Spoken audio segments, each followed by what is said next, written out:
When Emily first saw the storage unit listed for auction, she wasn't particularly impressed. It was one of those mid-sized red door units in a row of identical ones, at a run-down storage facility just outside of town. The online listing had only two blurry photos, one of the half-open door showing stacks of cardboard boxes, and another that looked like a dusty tarp draped over something. The starting bid was $500, and there were no takers for the first few minutes. Emily wasn't a seasoned storage hunter. In fact, she had only been to a handful of auctions before, and most of the time she walked away with nothing but old clothes, broken electronics, and once, a box full of mismatched cutlery. But something about this unit caught her attention. The tarp looked large, the shape beneath it oddly rectangular and low to the ground. Her mind immediately went to wild possibilities.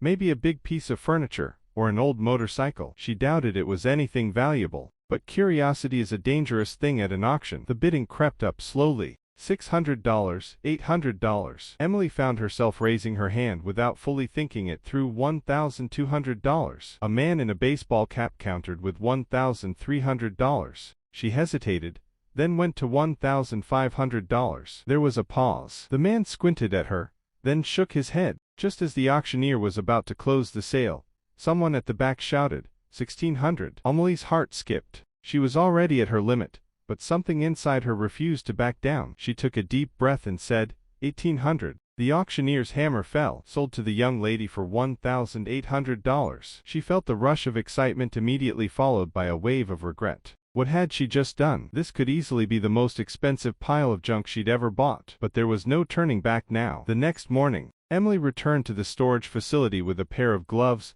a flashlight, and the keys to her old pickup truck. The manager rolled up the red door, and a cloud of dust puffed into the air, catching the sunlight. The first thing she noticed was the smell, a mix of old paper, stale air, and something faintly metallic. She stepped inside, carefully navigating around stacks of boxes and old furniture. A couple of boxes had collapsed under their own weight, spilling yellowed newspapers from decades ago. She made a mental note to check those later. Old newspapers sometimes sold well to collectors. But her eyes kept drifting toward the back of the unit, toward that mysterious tarp. It was big. Bigger than she had expected. She pulled on one corner, and dust rained down. Beneath the tarp, the outline became clearer: curved metal, a rounded hood, and a shape she recognized instantly. Emily froze. Her pulse quickened as she yanked the tarp back with both hands. There, under decades of dust and cobwebs, sat a car. Not just any car, a classic, vintage car. The kind you see in old movies or car museums. Its once shiny chrome was dull,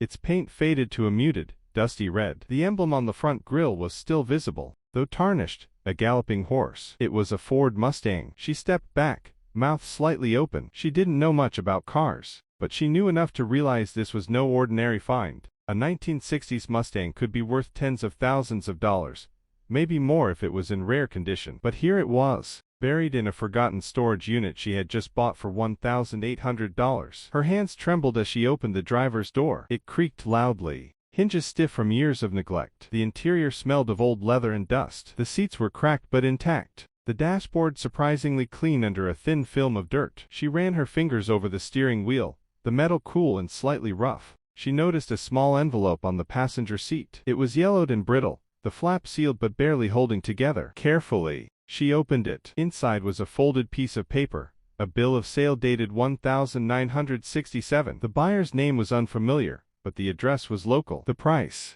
$2,750. Emily's mind spun. This car had been bought brand new almost 60 years ago and somehow ended up abandoned here. There was also a small brass key attached to a faded leather keychain. She turned it over in her hand, wondering if it still fit the ignition. Her curiosity got the better of her. She slid into the driver's seat, inserted the key, and turned it. Nothing. Not even a click. The battery was long dead, of course. But just sitting there, she could imagine what it must have been like. The roar of the engine, the wind rushing through open windows, the sheer joy of driving something like this. The rest of the unit was a mix of random household items, old lamps, worn-out rugs, a box of records, and several military-style crates. One was heavy and locked. Emily decided to save that mystery for later. She couldn't stop thinking about the car. By mid-afternoon, a friend of hers, Jake, a mechanic, arrived to help. His jaw dropped the moment he saw the Mustang. "Emily, do you know what you have here?" he asked,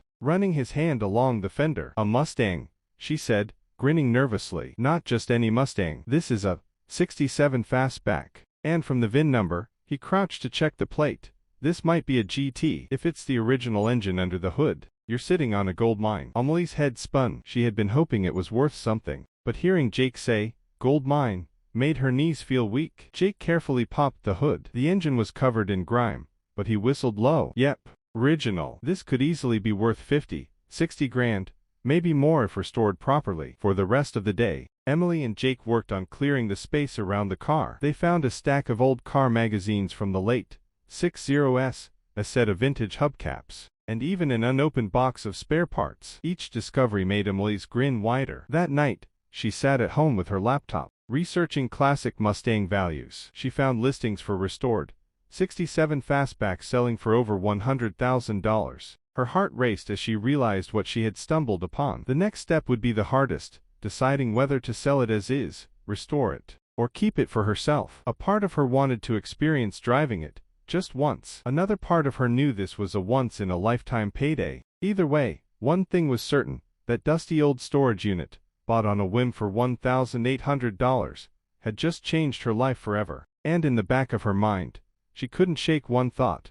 What other treasures might be hiding in forgotten storage units, waiting for someone bold enough to take the risk? Emily couldn't sleep that night. She kept picturing the Mustang sitting in that dim storage unit, hidden away for decades. The more she thought about it, the more she needed to know why it had been left there. Early the next morning, she dug out the old bill of sale she'd found in the envelope. The buyer's name was Charles Whitman, with an address on the edge of town. Emily decided she had to go there. The address led her to a small, weathered farmhouse surrounded by tall grass. The paint was peeling, and the front porch sagged slightly, but someone was clearly living there. A mailbox stuffed with letters, a pickup truck in the driveway. She hesitated for a moment, then knocked on the door. An older woman in her 70s answered. Her eyes narrowed slightly at the sight of a stranger on her porch. "Mom, my name's Emily," she began nervously. "I recently bought a storage unit, and I think it might have belonged to someone named Charles Whitman. Does that name mean anything to you?" The woman's expression softened, and she nodded slowly. "Charlie was my husband," she said quietly. "He passed away 8 years ago." Emily explained about the storage unit, the dusty boxes, and, carefully, the Mustang. The woman's eyes widened, and she stepped back as if the air had been knocked out of her. "You found his car?" she asked, her voice trembling. Emily nodded. "It's still in good shape, considering, but I was wondering why it was there. It seems like such a rare, valuable car." The woman sighed, motioning for Emily to come inside. She poured 2 cups of coffee and sat down at the kitchen table. "Charlie bought that Mustang in 67, brand new," she began. "It was his pride and joy. He drove it to work, to church, everywhere. But in 1979, he was drafted into a classified government project. He had to leave for several months, and when he came back, well, things were different. He stored the car away, said it wasn't safe to keep it at the house anymore. I never understood why, but I trusted him." Emily leaned forward. "Was it because of the project he was working on?" The woman gave a small, sad smile. "Charlie never told me the details, just that there were people watching him. The car became something symbolic to him, I think. A reminder of who he was before all that. He kept paying the storage fees until the day he died." Emily sat back, letting the story sink in. This wasn't just a car. It was a piece of a man's life, frozen in time. Later that afternoon, Emily met up with Jake again at the unit. They decided to check the trunk, which they hadn't opened yet. It took some effort. The lock was stiff, but when it finally popped open, Emily gasped. Inside, wrapped in old cloth, was a wooden box about the size of a showbox. She opened it slowly. Inside were photographs, black and white shots of the Mustang in its prime, parked in front of various landmarks, Charlie behind the wheel with a proud grin. There was also a leather-bound notebook filled with neatly written entries. The earliest pages detailed road trips, maintenance records, and gas station stops. But the later entries became stranger. Notes about unmarked sedans, following him, interviews with military officers, and cryptic mentions of something Cal